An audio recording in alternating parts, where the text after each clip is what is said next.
Have you ever looked out at your classroom or training session and just felt it needs a jolt of energy?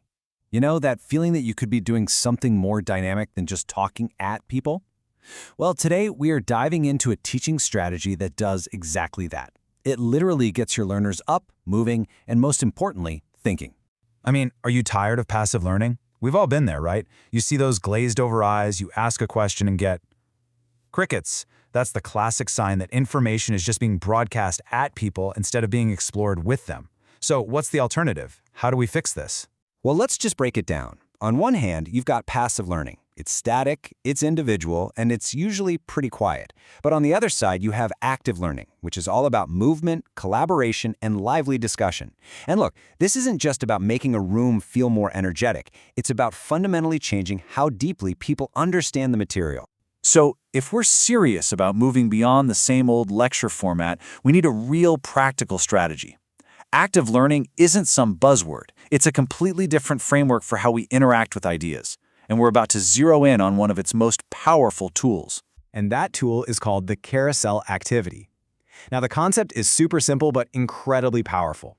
Instead of learners sitting still, they get up and move in small groups between different stations set up around the room.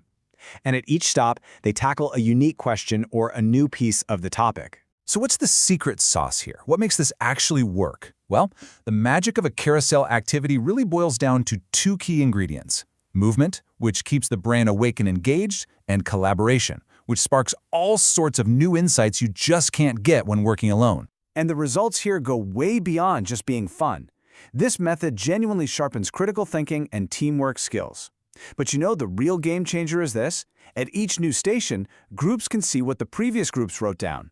This lets them build on those ideas, challenge them, or add a new perspective. You end up with this rich, layered understanding that just wasn't there before. Okay, so this all sounds great in theory, right? But how do you actually do it? How do you pull it off? Let's get really practical and walk through the step-by-step blueprint you can use in your own classroom or workshop. It really just comes down to 4 simple steps. First, you set up your stations around the room, each with a different prompt. Second, you divide everyone into small groups. Third, you clearly explain how they're going to rotate from one station to the next. And finally, this is key, you set a timer for each station. Usually about 5 to 10 minutes is the sweet spot to keep the energy high and things moving. And this is where the flexibility really comes in. Your stations can be anything you want them to be. You could have a discussion station for debating a tricky question, another one for solving a real-world problem, maybe a creative station for brainstorming and mind mapping, or even a research station where they have to dig up a few key facts. Honestly, the possibilities are pretty much endless here. Now, we all know the best teaching strategies are the ones you can adapt, and this one is a champ. It's so easy to tailor this activity to meet the needs of every single person in your group. So, for your learners who might need a little extra support, you can provide sentence starters or some guided prompts at each station. But what about the ones who are ready for more? Easy. Just offer them extension tasks or some deeper, more complex questions to chew on.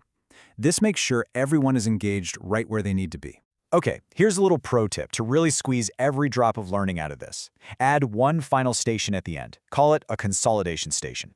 This is where each group stops, reviews all the amazing notes from all the other groups, and synthesizes the most important ideas. It gets them ready to share their single biggest takeaway, and it is a fantastic way to wrap things up. So when you put it all together, what you get is this incredible collaborative advantage.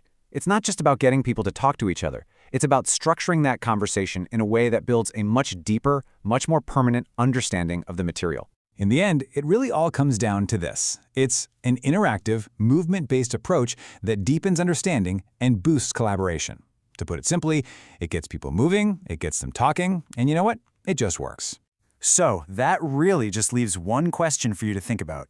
When you imagine your own classroom or your next training session, what's the very first topic you're going to bring to life with a carousel activity?